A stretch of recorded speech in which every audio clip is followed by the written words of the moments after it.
The Galactic Council broadcast played across every screen on Earth, a holographic transmission intercepted and projected by humanity's most advanced satellites. The image of General Vortak, a towering, reptilian figure clad in polished black armor, filled the air with an oppressive presence. His voice, guttural and resonant, echoed in a language humanity should not have understood but somehow could.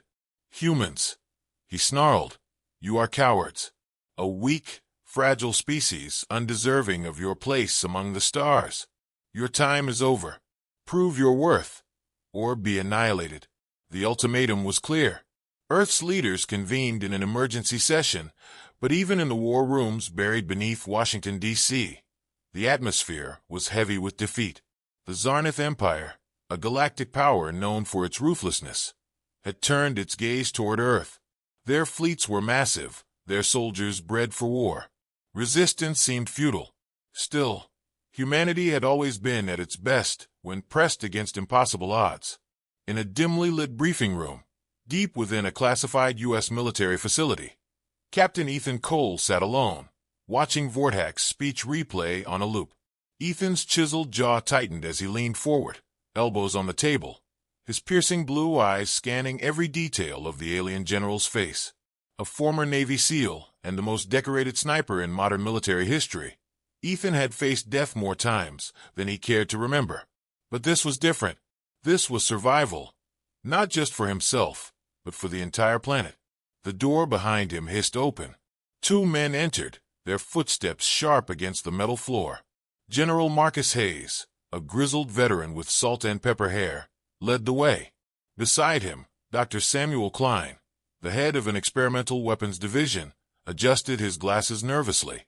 "Captain Cole," Hayes began, his voice gruff, "you've been briefed on the situation." Ethan stood and nodded. "I've seen the broadcast. What's the plan?" Hayes exchanged a glance with Klein, who stepped forward. "The Zarnith have technology and numbers we can't match in open conflict. But they have one weakness: General Vortak himself. He's the heart of their war machine. Cut him out, and the Empire collapses into infighting." Ethan's eyes narrowed. "You want me to assassinate him?"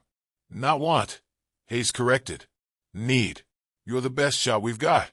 Hell, you're the best shot anyone's got. And you won't be going in empty-handed." Klein stepped forward, activating a hollow projector. A sleek suit of armor, black with glowing blue accents, rotated in midair. "This is the Adaptive Combat Exosuit, or ACE for short. It integrates advanced AI with human intuition, enhancing reflexes, strength, and endurance. It can analyze threats in real time and adapt to hostile environments. With this, you'll stand a chance on Zarnith Prime." Ethan crossed his arms, studying the hologram. "What's the catch?" Klein hesitated. "It's untested in live combat. We've run simulations, but nothing compares to the real thing." Ethan let out a dry chuckle. "So I'm the guinea pig." Hayes stepped closer, his expression hard. "You're the only one who can pull this off. If you fail, billions die. I won't sugarcoat it, this is a one-way trip. But you'll have the chance to save humanity. That's worth it, isn't it?" Ethan stared at the hologram for a long moment. He thought of his family, of the people back home who had no idea how close they were to annihilation. His decision was made before he even opened his mouth. "When do I leave?" The following days were a blur of preparation. Ethan underwent intense training with the ACE suit, pushing both his body and mind to their limits. The suit bonded to him like a second skin, its AI, nicknamed Sage, responding to his every move with precision. "We'll have a narrow window to get you onto Zarnith Prime," Klein explained during one of their briefings. "Their planetary defenses are nearly impenetrable, but we've found a gap in their patrol patterns. Once you're planetside, you're on your own. The ACE will keep you alive, but the rest is up to you." Ethan's final night on Earth was spent in solitude. He sat on the edge of his cot, cleaning his sniper rifle with meticulous care. It was an old habit, one that grounded him in the chaos. The weapon, a modified XM-2010, had been his companion through countless missions. He whispered to it like an old friend. "One shot, one kill. Let's make it count." The launch was swift and silent. Ethan's drop pod hurtled through the void, a steel coffin streaking toward enemy territory. Inside, he felt the vibrations of re-entry, the ACE suit absorbing the worst of the turbulence. Sage's calm, measured voice guided him. Approaching drop zone. Enemy anti-air defenses detected. Initiating evasive maneuvers. The pod jerked violently as automated thrusters fired, narrowly avoiding a barrage of plasma projectiles. Alarms blared, but Ethan remained steady, his breathing slow and controlled. The pod slammed into the ground with a deafening crash, embedding itself in the rocky terrain of Zarnith Prime. Ethan emerged into a world that seemed to reject life itself. The air was thick and acrid, the sky a swirling mass of crimson clouds. Jagged obsidian formations jutted from the ground, and rivers of molten lava carved glowing paths through the desolation. The gravity was crushing, nearly double Earth's, but the ACE suit compensated, allowing Ethan to move with relative ease. Sage's voice broke the silence. Environmental analysis complete. Atmosphere toxic. Gravity at 1.97 times Earth standard. Proceed with caution. Ethan scanned the horizon, his visor highlighting potential threats. He activated the ACE's cloaking feature, blending seamlessly into the jagged landscape. "Let's find Vorthak," he muttered, his voice grim with determination. The hunt had begun. Ethan's drop pod plummeted through the fiery skies of Zarnith Prime, slamming into the jagged volcanic terrain with a bone-rattling impact. He gritted his teeth as the adaptive combat exosuit absorbed the worst of the shock. Even so, his body felt the oppressive weight of the planet's extreme gravity pressing down on him like an invisible hand. He flexed his gloved fingers, the suit amplifying his strength to compensate for the environment. As he scanned the terrain, his HUD flickered, displaying a map fragment showing the nearest cover, a cluster of jagged obsidian spires about 100 meters ahead. Moving quickly, he felt the heat rising from the ground. Every step sank slightly into the molten-crusted soil, the faint red glow beneath a constant reminder of how hostile this planet was. Breathing heavily, Ethan muttered, "Nice place you've got here, Vorthak," his voice a low growl inside the suit's helmet. He adjusted his sniper rifle, its adaptive optics shifting to compensate for the shimmering waves of heat distorting the air. A sharp crackle on his comms made him freeze. Alien chatter echoed through the feed, a garbled dialect of the Zarnith tongue. The patrols were close, their voices carrying an edge of excitement. He crouched low, blending into the terrain as the suit's camouflage system kicked in, dulling its reflective surface to match the obsidian rocks. His eyes darted to his HUD, which highlighted movement 50 meters to his right. A squad of reptilian Zarnith warriors stalked through the area, their sensor arrays scanning the ground for signs of disturbance. Ethan exhaled slowly, steadying his heartbeat. The Zarnith were relentless hunters, and the intelligence briefings hadn't exaggerated their efficiency. Their reptilian eyes flicked back and forth, their elongated snouts twitching as if sniffing the air. One of them paused, tilting its head toward Ethan's position. He resisted the urge to move, trusting the ACE's adaptive tech to keep him hidden. The Zarnith soldier stepped closer, its heavy claws crunching against the volcanic rock. Ethan's finger hovered over the trigger, calculating the trajectory in his head. Before the alien could take another step, a distant howl echoed across the barren wasteland, followed by a low rumble. The Zarnith squad leader barked an order, and the group turned away, their attention diverted to the sound. Ethan stayed still, his muscles tense until the last of them disappeared over a ridge. Only then did he relax, his mind already analyzing the encounter. He wasn't just being hunted. The aliens were toying with him, trying to draw him out. Hours passed as Ethan crept through the terrain, using every ounce of his training and the suit's capabilities to stay ahead of his pursuers. The gravity and toxic air would have been fatal to an ordinary human, but Ethan had learned to turn adversity into an advantage.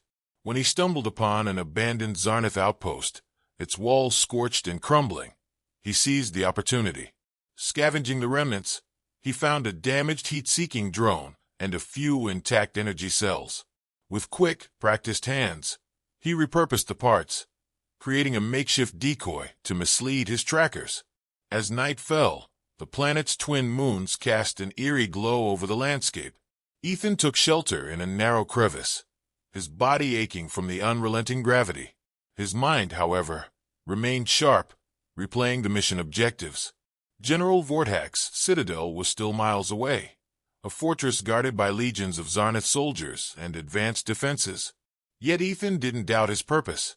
He thought of Earth, of the millions of lives depending on him, and of the arrogance in Vortak's voice when he had called humanity cowards. That word echoed in his mind like a dare. His rest was short-lived. A low hum signaled the approach of another patrol, this one more sophisticated than the last. Heat signatures dotted his HUD, showing at least a dozen soldiers supported by 2 aerial drones. They were triangulating his position with ruthless precision. Ethan activated his decoy, programming it to emit a faint human heat signature. It darted out of the crevice, drawing the drones and half the soldiers away. The remaining aliens fanned out, moving cautiously toward his position. Ethan waited until one of them passed directly in front of him, its heavy footsteps kicking up ash and debris. With a silent, practiced motion, he drew his combat knife, the blade gleaming faintly in the moonlight. He lunged, driving the knife into the alien's neck before it could cry out.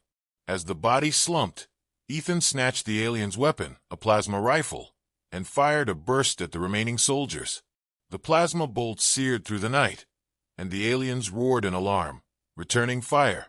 He dove for cover, his mind racing. Outgunned and outnumbered, he needed to even the odds. The suit's AI suggested a nearby vantage point, a jagged outcrop overlooking the battlefield. Ethan sprinted toward it, dodging plasma fire that scorched the ground around him. Reaching the outcrop, he planted himself behind a boulder, his sniper rifle at the ready. One by one, he picked off the soldiers with deadly precision, each shot finding its mark. The last alien fell, its body collapsing in a heap of armor and scales. The battlefield fell silent, save for the faint hiss of cooling plasma. Ethan exhaled, his body trembling from the exertion. He scavenged what he could from the fallen soldiers, including a communications device. Hacking into it, he intercepted a transmission from Vortak's citadel. The general's voice was unmistakable, booming with confidence as he issued orders to tighten security. Ethan smiled grimly. They were scared. As he moved on, the harsh terrain and relentless pursuit continued to test him, but each challenge only strengthened his resolve. He was no longer just a sniper on a mission. He was the embodiment of humanity's refusal to surrender, a predator in the shadows turning the aliens' game against them. Ethan crouched in the narrow supply tunnel, his breath slow and controlled despite the oppressive heat. The walls glistened with moisture, each droplet sizzling as it hit the ground. The air smelled of burning sulfur, and the faint vibrations of machinery above hinted at the fortress's immense scale. His HUD displayed a three-dimensional map of the citadel, pieced together from intercepted transmissions and glimpses of alien patrol patterns. At its heart was General Vortak's command center, a fortified chamber with overlapping shields, energy turrets, and an elite guard detail. This was the endgame.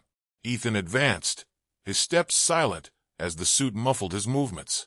The supply tunnel was littered with traps, motion sensors, laser grids, and hidden turrets, but they were designed for bulkier invaders, not a lone operative with human ingenuity.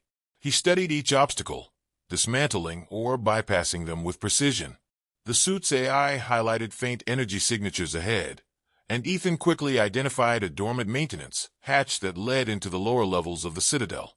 The hatch opened with a hiss, revealing a sprawling undercroft filled with pipes and conduits. The dim, red emergency lighting flickered ominously, casting long shadows. Ethan knew this area wouldn't remain quiet for long. His presence would soon be detected. He moved quickly, using the suit's enhanced strength to vault over obstacles and climb sheer surfaces. Every step brought him closer to his target, but the weight of the mission pressed heavily on his mind. A sudden burst of static crackled in his comms, followed by a guttural voice. "Human," the voice snarled, dripping with contempt. "You think you can reach me? You are nothing but an insect crawling into a lion's den." Ethan recognized the voice as General Vortak's. He smirked, adjusting the sniper rifle slung across his back. "Funny," he replied calmly. "I've taken down lions before." Vorthack's laughter echoed through the comms. "Come then. Show me the strength of your pathetic species." The signal cut off, leaving Ethan alone with the hum of machinery. He reached a service elevator and pried the doors open, his muscles straining against the resistance. The shaft stretched upward into darkness, illuminated only by the occasional flicker of a broken light. He fired a grappling line from the suit, the cable retracting as he ascended rapidly. When he reached the top, he paused, listening. The faint sound of boots on metal echoed down the corridor ahead. Colonel HFY was waiting for him. The corridor opened into a vast chamber, its walls lined with alien glyphs, glowing faintly in hues of green and gold.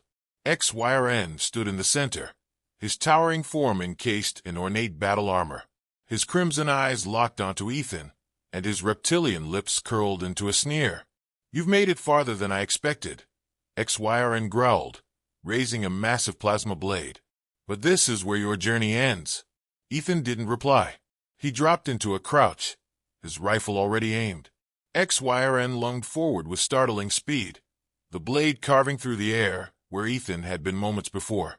Rolling to the side, Ethan fired a shot that glanced off HFY's armor, leaving a faint scorch mark.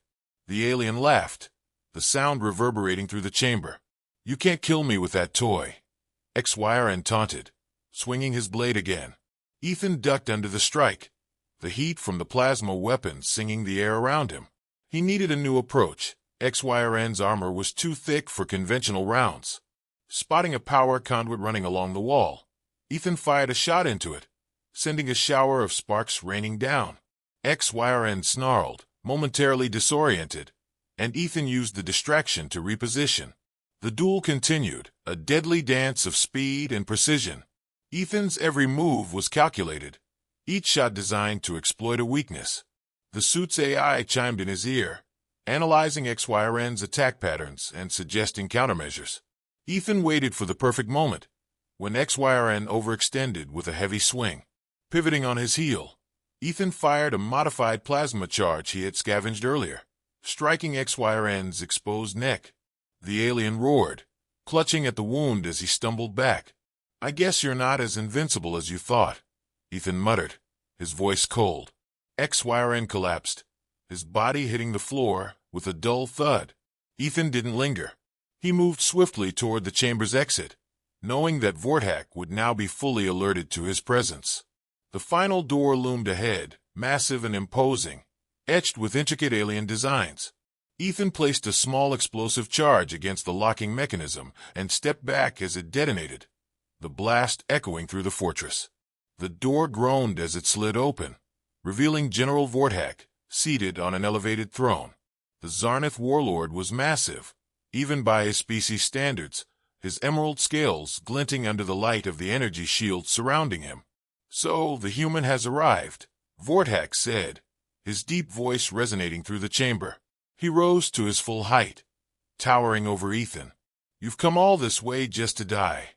Ethan's eyes scanned the room, noting the positions of the shield generators and the automated turrets mounted on the walls. He had seconds to act.